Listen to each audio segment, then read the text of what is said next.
Welcome to the City Current Show, powered by Hagen-Botham Insurance and Financial Services. This show focuses on sharing good news and powering the good in our community. Now here's your host, City Current CEO, Jeremy Park. Welcome back to the City Current Show, powered by Hagen-Botham. I'm your host, Jeremy Park. We're always honored to bring you inspiring stories of individuals and organizations making a difference and powering the good.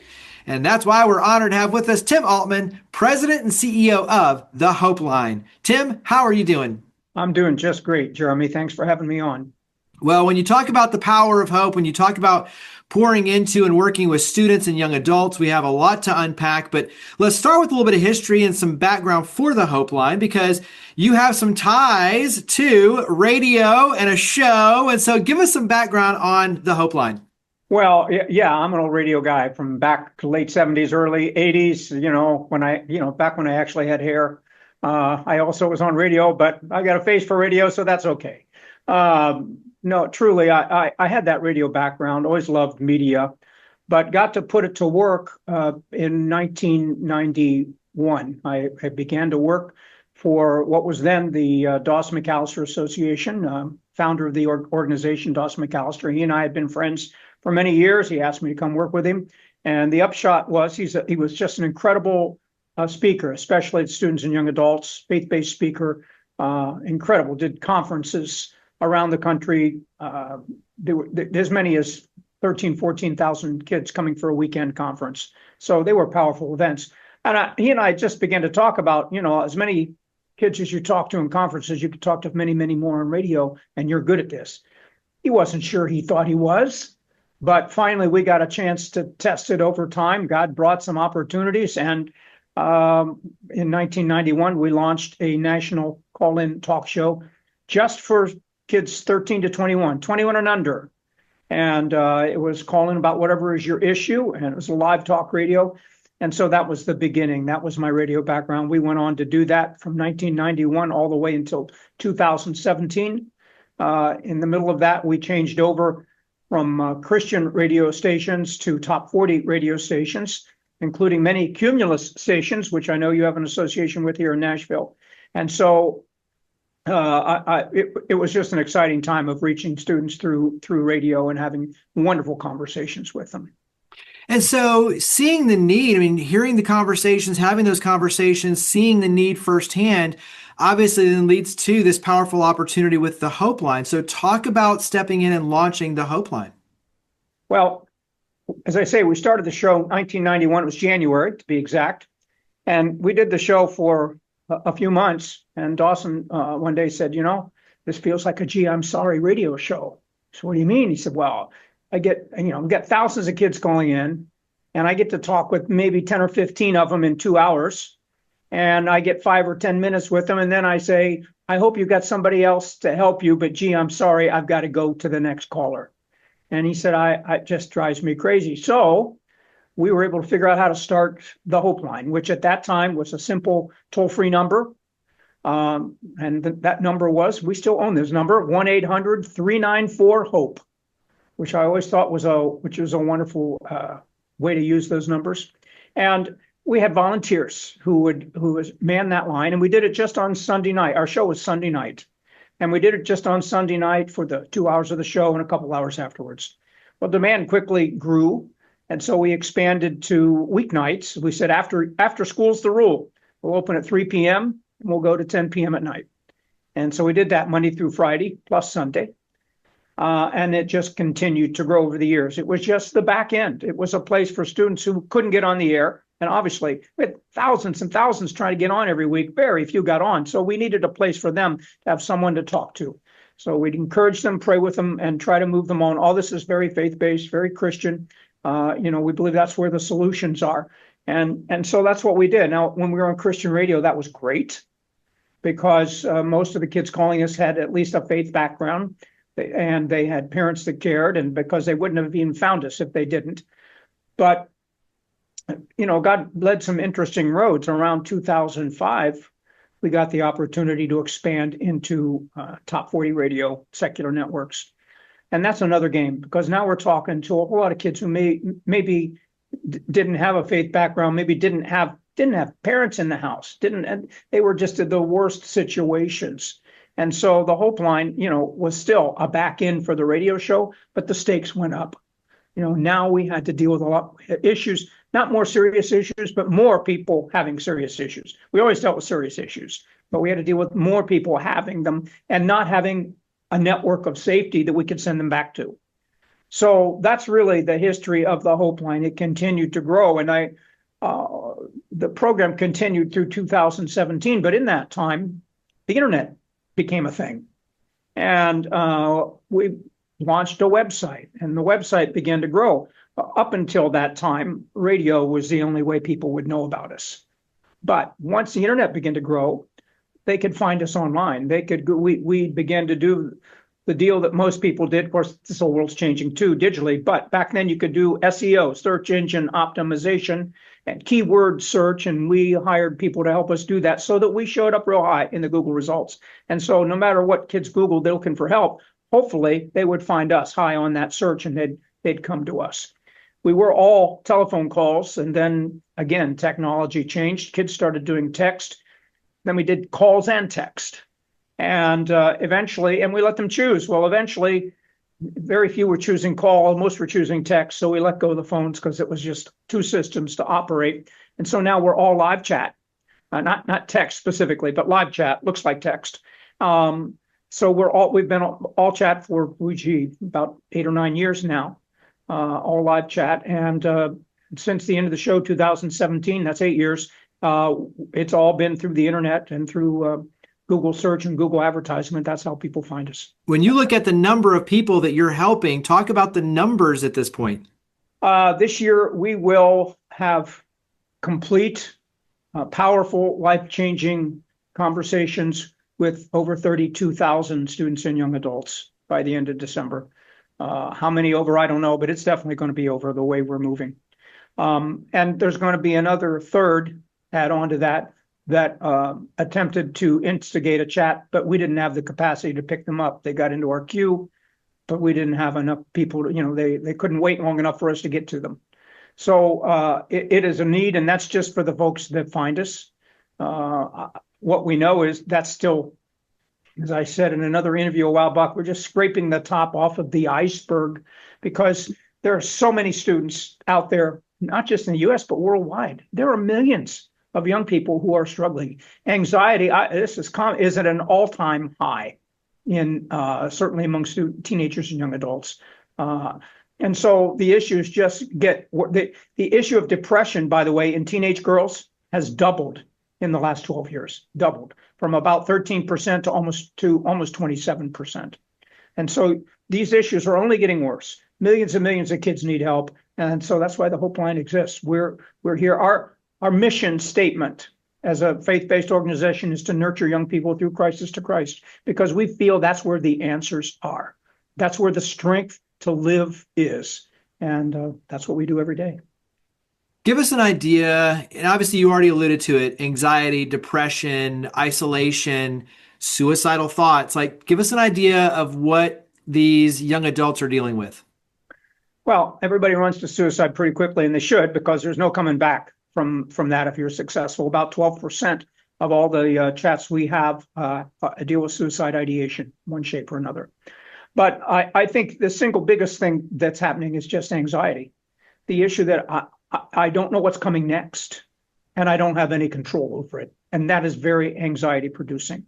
And while all of us have anxiety now and again over one thing or another, we're dealing with a generation now that seems to have it consistently and profoundly, and because they feel completely out of control. They don't know what's coming next, and the world is kind of spooky. And unfortunately, social media, which I didn't grow up with, thank goodness, only feeds that all day long. While there are strengths to social media, I'm not condemning it. There's so much, it's so misused.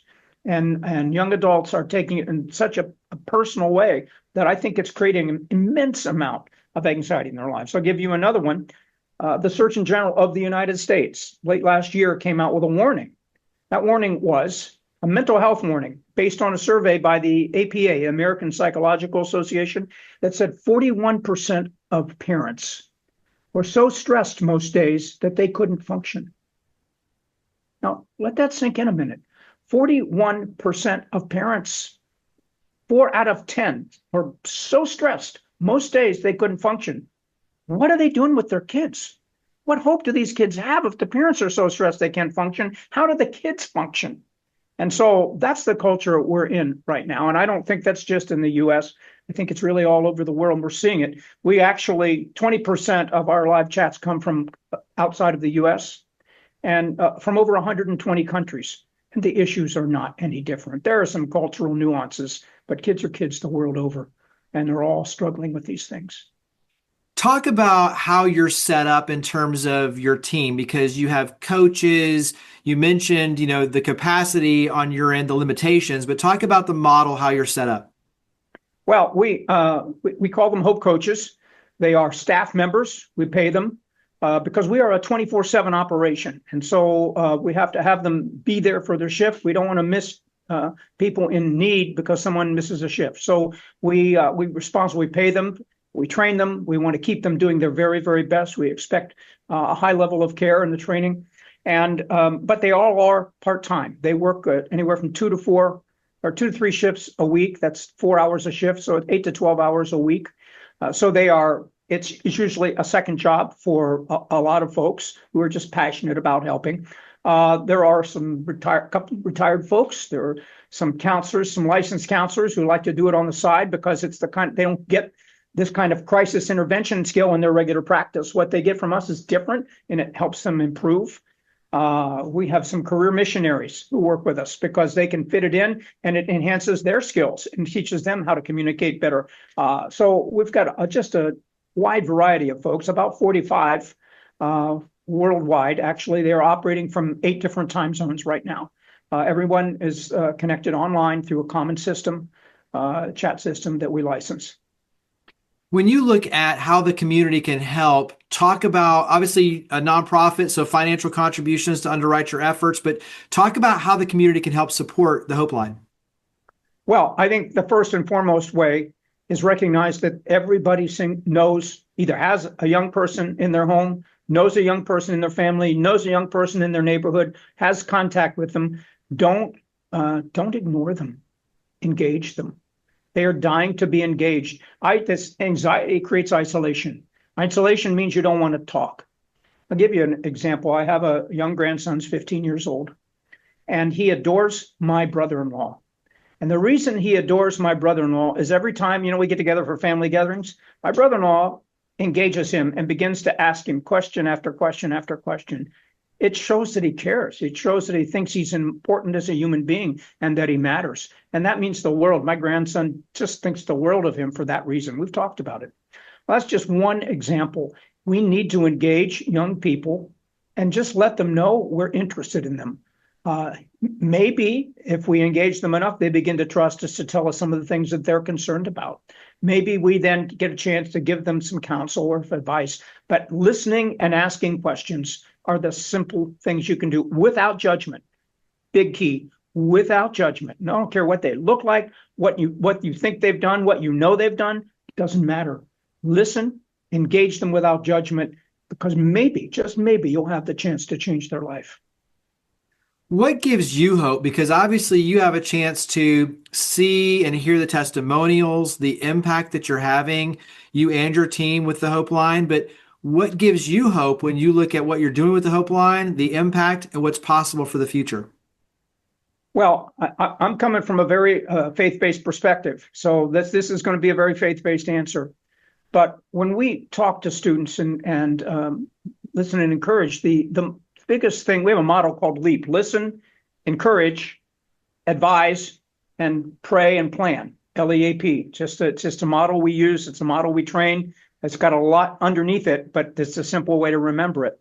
Well, in that encouragement part, after we listen carefully, no judgment, no advice, just listen. Who are they? Find out who they are, what's going on. We get to encourage them. And what we've realized is when we help them understand who they are, most students are going, I don't know, who am I? What questions? I bet you had some of these questions. Who am I? Where did I come? Why am I here? Am I lovable? These are classic human questions all of us kind of ask ourselves at one point or another in our lives. Well, they're asking them in spades because they feel so isolated and so anxious and so unlovable in many, many cases. Well, once we help them understand who they are, and for us, that is that they are made in the image of God. And if you're made in the image of God, that means you are not a throwaway. You are of infinite value. And I can't tell you how many kids who maybe have no spiritual background say to us, I've never heard that before. You really mean somebody thinks that I have value? You think there's a God in the universe who says I'm of infinite value? Yes. It's life-changing, because now they go from not knowing what's coming next to believing somebody, something, some higher power, some people like our Hope coaches believe in them. And they didn't think anybody believed in them before. They certainly didn't believe in themselves. Now they have motivation to change. Now they have a desire to change. Now they have hope, which is why we are called the Hope Line. They have hope to take the next step. It doesn't solve every problem. You got to still work through your problems, but you have to have a reason to work through your problems, and you have to have hope that you can work through your problems and come out on the other side. And that gives me hope, because I see it happen every single day. Even as we talk now, Hope coaches are having those conversations with students somewhere. Absolutely. We'll wrap up for the students and young adults. Where do they go to access the information, the resources, the connectivity, and that hope? And then where does the community go to get involved and support the Hope Line? Well, it's kind of one and the same place. Our website is TheHopeLine.com. It's just like it sounds, TheHopeLine.com. And there are 1,000 pages on that website, more than, covering over 50 issues. It goes in depth, and that's primarily to help students with whatever issue they want. We may talk to about 3,000 students this month on a live chat, but over 50,000 came to the website, and a lot of them got help there without ever needing to come to chat to someone. On that same place, when you come to the home page, if you scroll all the way down that page to the bottom, it's called the footer in website language. There's some little lines down there. One of them says Partners in Hope. And if you'll click on that little Partners in Hope link at the bottom of the homepage, then that takes you to all kinds of ways that adults can get involved, whether it be learning about how to be a Hope, volunteering not volunteering, but putting in an application to be a Hope coach, joining our prayer team. You can become a mentor. We have a mentor program. Or obviously you can donate, because we are entirely supported by donations. It's a free service to kids, and it's supported by donors. Well, Tim, greatly appreciate all you and your amazing team do to power the good. Thank you for coming on the show. Jeremy, appreciate the time and the platform very, very much. Higginbotham Insurance and Financial Services is proud to power the City Current Show. We're a people-first company that protects what matters most, the families, businesses, and trailblazers that keep our community going. As one of the nation's top independent insurance firms, Higginbotham is a single-source solution for business insurance, employee benefits, HR services, and personal insurance that's customized for you. We're here to serve you, the people you care about, and your community. Call 866-377-1959 or visit higginbotham.com.